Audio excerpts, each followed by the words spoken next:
This recipe is for chakra pongal or sweet pongal. You need to take 3/4 cup of rice and a 1/4 cup of moong dal.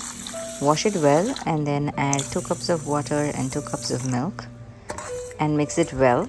Pressure cook this for 5 to 6 whistles in low to medium heat, and then once it's done, smash it well. All the rice should get mixed nicely.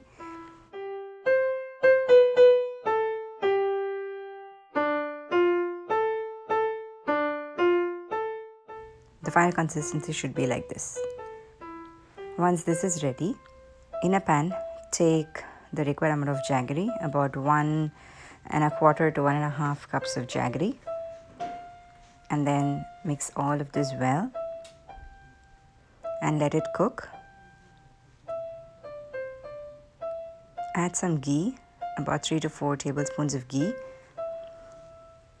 and let it cook for some more time. If required, you can add a 1/2 cup of water or 1/2 cup of milk, and then after cooking for another 5 to 6 minutes, you can add the cardamom powder. And if you have saffron, you can also add some saffron. Mix everything well, top up with some more ghee, add some roasted cashews,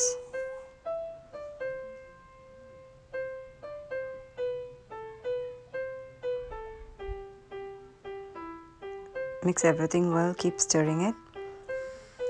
So this dish takes a lot of ghee, so it's up to you how much you want to add.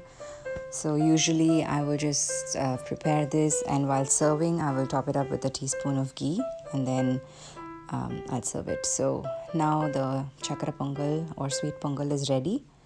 It'll be nice if you can just add a bit of ghee on the top just for the flavor and serve it hot.